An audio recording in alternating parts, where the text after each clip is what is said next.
Why don't you do more updates about Malaysia?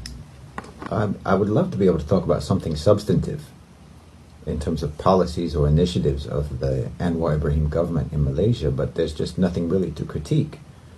I mean, Anwar was waiting for decades to become the Prime Minister of Malaysia, and then after winning the seat, Malaysia is still waiting for him to become a Prime Minister. Meanwhile, the problems are not waiting. The ringgit is steadily drifting downwards. It was around 4.4 ringgits to the dollar when Anwar was elected, and it's now closer to 4.7. Where's it going to go? 4.8, 4.9, 5 ringgits to the dollar? That'll be devastating. And nothing is really being done about it. Now, Bank Negara raised interest rates, which means that people are paying on their loans and mortgages at a rate considerably higher than the national rate of inflation. Anwar wants to cut subsidies on the T20 income group, the higher income group, on everything from poultry to electricity. And he says that this will not negatively impact lower income Malaysians. But of course, that's not how economies work. If you raise costs for one segment of the economy, one segment of the population, that segment of the population that has the most disposable income, if you raise costs for them, then they're going to cut their expenses, they're going to cut their expenditures, which will then have a ripple effect through the entire economy in terms of prices, in terms of production, in terms of demand and consumption across the whole economy.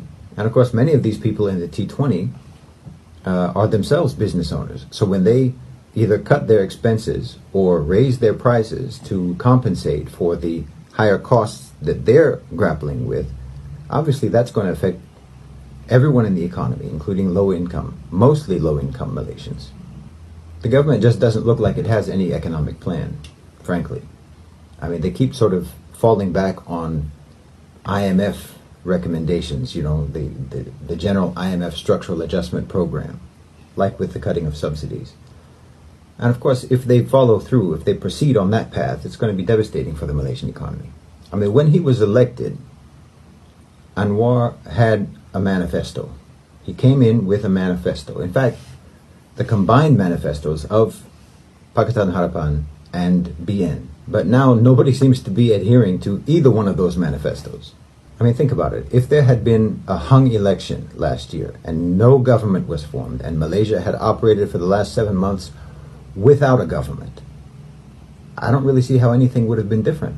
It's like the government is absent, as it is. And Anwar insisted on naming himself as the finance minister. So it's not like he can blame anyone else for failing to act on the economy. I mean, he's both prime minister and minister of finance. So the state of the economy is pretty much entirely his responsibility. I mean, when he was elected, Anwar asked civil servants to give him ideas about what to do to rescue the economy, and he gave them 2 weeks. It's been 7 months, and still no ideas have emerged. Now he's even asking journalists, or saying that journalists are also responsible for giving him ideas about governance. So, predictably, the opposition is likely to sweep upcoming state elections, which Anwar says signals political instability in Malaysia, which is causing hesitancy by foreign investors, that they don't feel confident in Malaysia because there's political instability and therefore they're not investing in the country. But I mean, both of these problems would have been solved or could be solved if you had a plan for the economy. Because if you have a plan and you can show foreign investors that you know what you're doing and you're managing the economy, then not only would they have confidence in you, but the opposition wouldn't have anything to use against you. So you wouldn't be looking at likely losses in the state elections if you were managing the economy well. And FDI would be flowing in because everyone would see that you're managing the economy well. So either way, it comes down to the problem, both the problem of facing losses in the upcoming state elections and the problem of foreign investors not having confidence in Malaysia. Both of these come down to the fact that Anwar just looks bewildered by the challenges of running a country. And instead of managing the economy or coming up with a plan and actually governing properly, he's busied himself with vendettas against political rivals, posturing, posing, photo ops, speeches, and, pretending to call Erdogan on the phone to boost his image as a world leader.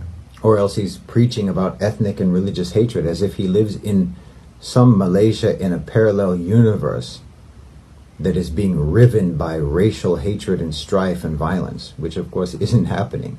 None of this is helping. None of this is addressing the real problems that Malaysia is facing. People need to pay their mortgages. They need to pay their rent. They need to pay their bills. They need to be able to buy groceries. They need to be able to service their debts without going bankrupt. And they need their salaries to stop being worth less with each passing day. Malaysia needs guaranteed food security. I mean, there are real practical problems that people are facing, and rhetoric about, culture war type issues is not going to solve them. I really think that if Anwar had been from a younger generation, he would have, instead of getting into politics, he would have and should have, pursued a career as a pundit of some kind, a YouTuber or a blogger or something like that, where you can just talk abstractly your criticisms of the government or, your big ideas about how things should be, without actually having to bear any of the responsibility of making it happen on the ground.